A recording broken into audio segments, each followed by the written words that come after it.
Authors Plus.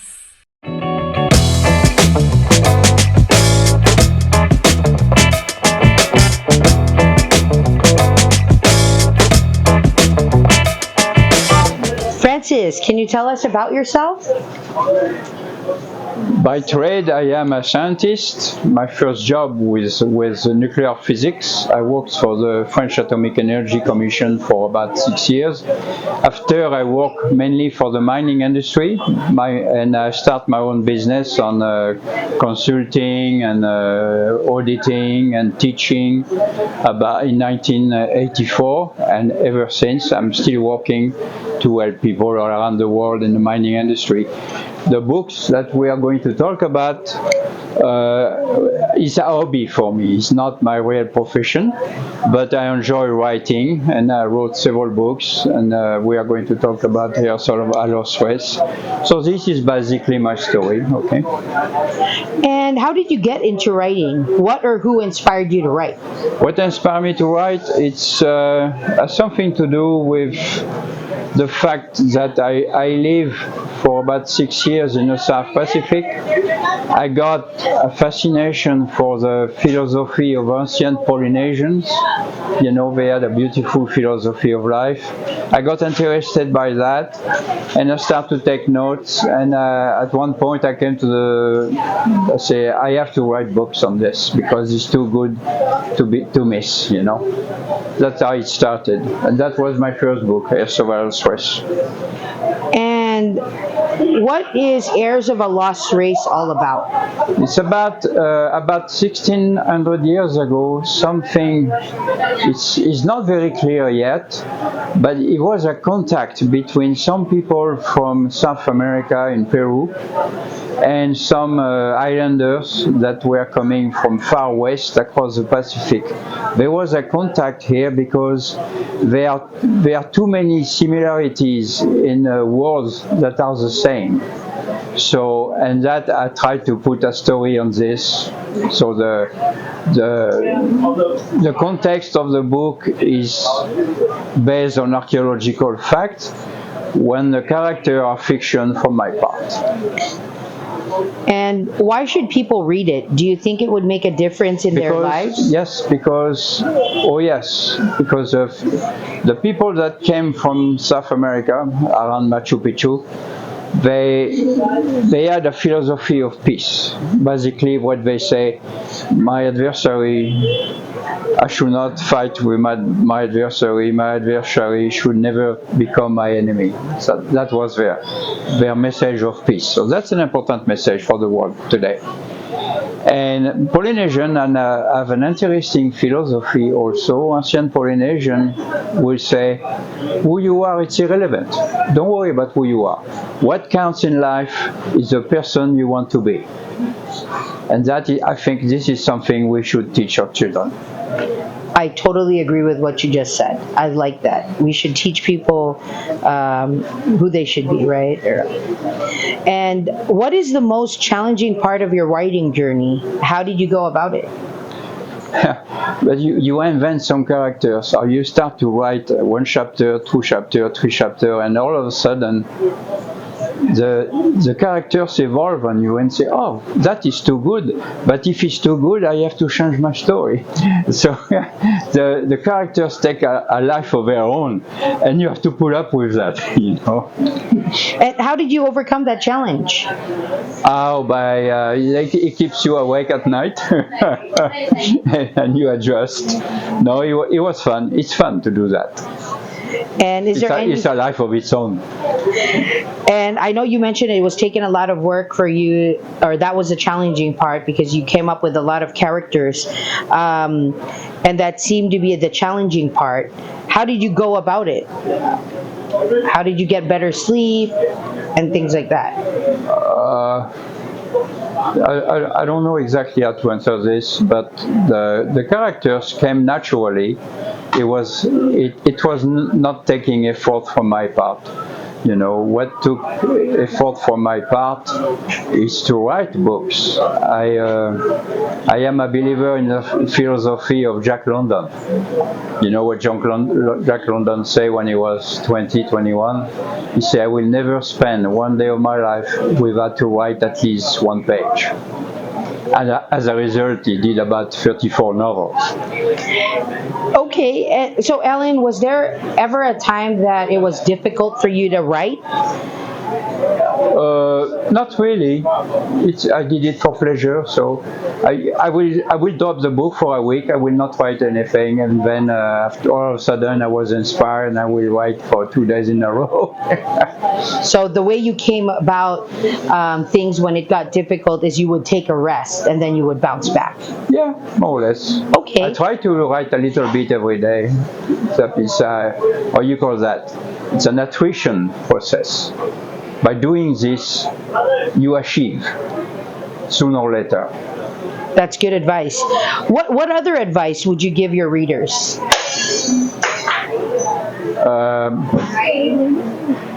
Have a vision for yourself. Enjoy life. Be at peace with everybody. It's a key. Life is short, so I always say to my grandchildren, please don't fight for futilities. People fight every day and they divorce. What stupid thing to do. Never fight for futilities. Fight only for important things, but not for little things. You see people fighting all the time. I saw my parents fighting all the time. I was sad about this when I was a kid, It's ridiculous to do that. Well, I like that. Don't take anything for granted, right? That's right. Choose your battles. Yes. Francis, can you please invite the viewers to grab a copy of your book? And then where can they purchase it and how much does it cost? Well, all the books have been reprinted at Author Press, so they can contact Author Press and you can get the price from them. They will be pleased to give you the price. It's about, I don't remember exactly, because that is recent. We agree on the price, I don't remember. I think it's about $10 per book, something like this. And they are hard copy, paper copy, and also, how you call that? The hard copy? No, the ebook? Yeah, ebook. All right. And Francis, lastly, how's your experience working with Authors Press? At the beginning, I didn't know what to think because you can be approached by many publishers around the country. I have a call almost every day on this. And I chose Author Press. I don't know. I had an interesting conversation on the phone, and I thought, I say, well, why don't I give them a try? And the more I went, and the more I enjoyed it. So I think I have a good relationship with everybody at Author Press, and I'm very pleased. Well, thank you for sharing your experience, Francis, and for conducting this interview. Sure, my pleasure.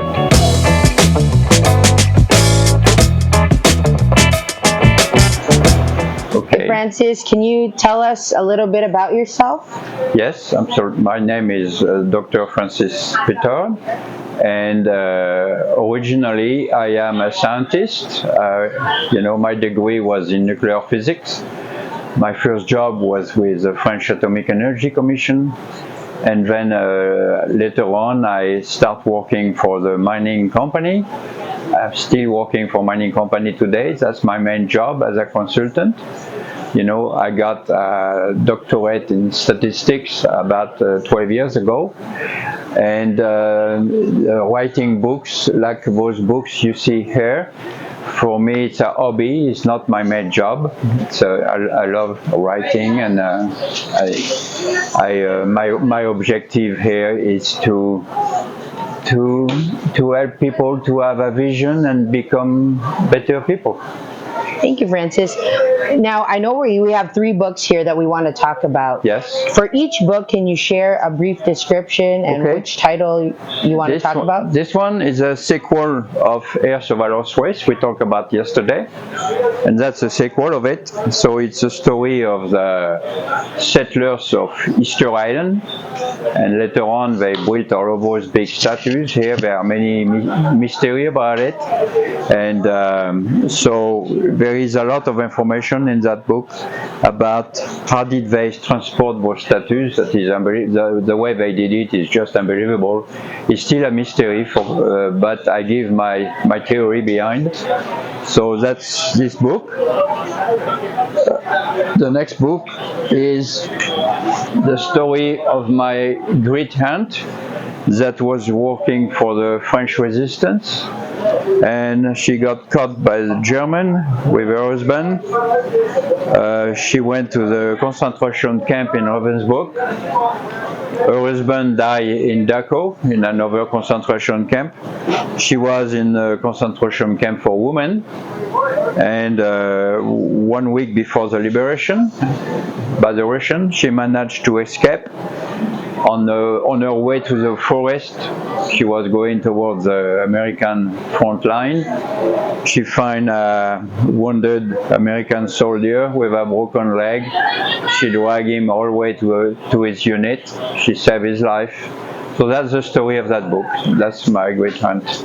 I was very close to her when I was a student in Paris.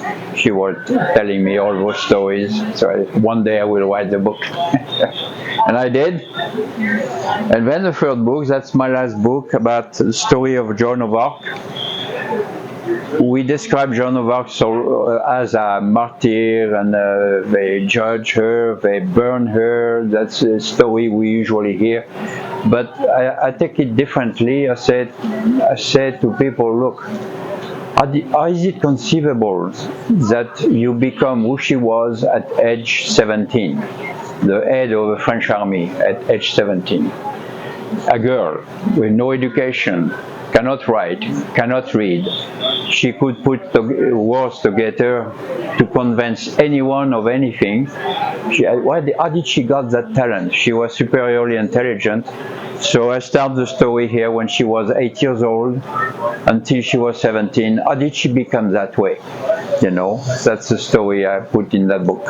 And what inspired the story for the little girl who became a giant? Because I think history has been unfair to her. We don't realize how important she was.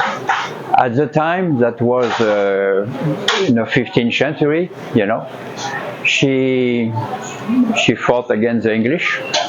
Without her, France will have never existed. It was a British colony, okay? So without her, the French Revolution will have not existed. The support of France to George Washington to free America will have never existed.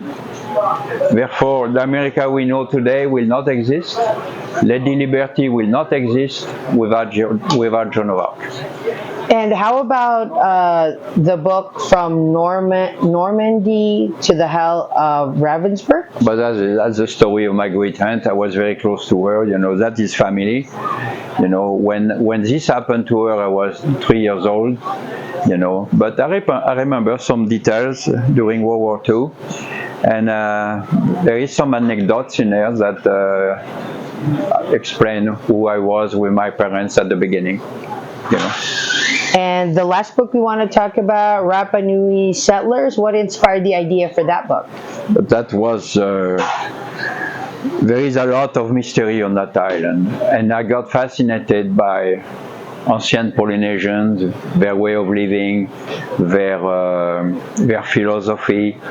And then I went to that island myself several times, 4 times, every time for a month with my wife. And I came to the idea of the book because I got fascinated by it. This island is an amazing island. Today, you can go over here and you will be amazed at what you see. And is writing therapeutic for you, or is it more like a chore? No, it's therapeutic. It relaxes me, it makes me happy. And for the 3 books that you mentioned, can you briefly share what your favorite part of the story is for each book? Oh, but for this one, it's hard to tell, but has something to do with the main character, the woman, and because of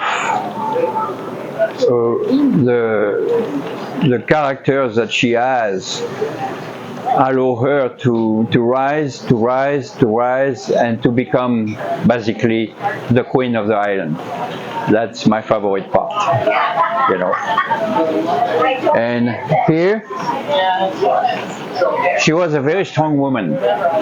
So actually there is an anecdote in there when she is about 12 years old. And it's kind of comical. And I don't tell you the story, but this is my favorite part. She had an argument with a priest when she was in catechism in a church.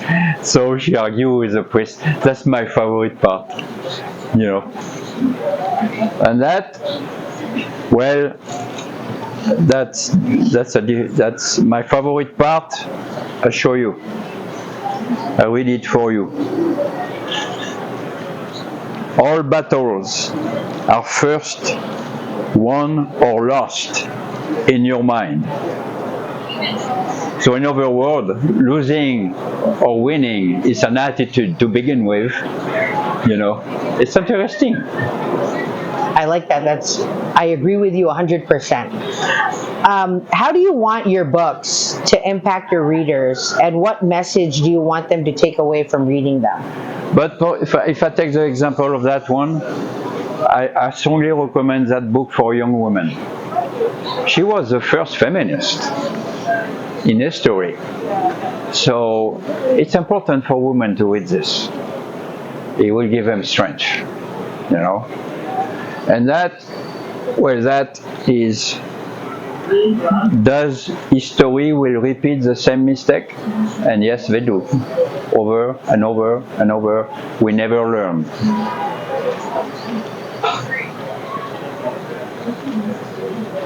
And here, what was the question again? How do you want your book to impact your readers, and what message do you want them to take from it? There is a philosophy behind the Polynesians. They always say, who you are, it's irrelevant. But what is very important is the person you want to be. And we should teach that to our children. Thank you, Francis. Do you think you would get along with the main characters of your books? Sure. Absolutely. And as a reader, what do you think makes a story unforgettable? When you read, you must have a good time. If you are not capable to send a message to a reader having a good time, then it's what about the book? You are going to read it, forget it. But if you read a book that you don't forget, that's different. It makes an impact in your life, you know. You keep the book as a little treasure, you know. And what was your biggest struggle when you were writing these books? For example, when the characters evolve on you, you say, oh, this is good. So you let your character do that. And then all of a sudden you say, but the character is no longer the person. I have to change the story because the character has been evolving against my will. So that you have to keep up with that. It's an interesting experience, you know. And how did you feel when you were writing these books, and what emotions did they invoke? But it's when you write some novels like that and the characters evolve, it's processing you. It's like having a parallel life, you know. You think about it during the night, you get up and say, I have to take note, this is important, you know, in the middle of the night. So it kind of processes you, you know. And you have a lot of experience in writing books. What advice would you give to someone who is just starting out? Have a vision. Have a vision for yourself. Do what you like, and the Lord will take care of you. And before we end the interview, where can readers purchase your book? And if you have a website, please mention it. Author Press. I have a good relationship with them. They are great. I like my relationship with Author Press. This is the key. Thank you for that, Francis. Before we end, do you have any final book-related thoughts or remarks you'd like to mention before we conclude our interview? Not really. I'm starting a new book now that is that's the sequel of Heirs of West, but I'm going to have a sequel to that one too. It will take me a couple of years to finish it. And I know you mentioned you have a good relationship with Authors Press. Is there any other experience you'd like to share on how you work with Authors Press? Not really. We come to the point now that you reprint some of my books. So I am curious to see how it's going to progress now for the sales. We see. Thank you, Francis. This was a great interview. Absolutely. We are welcome. Authors Press.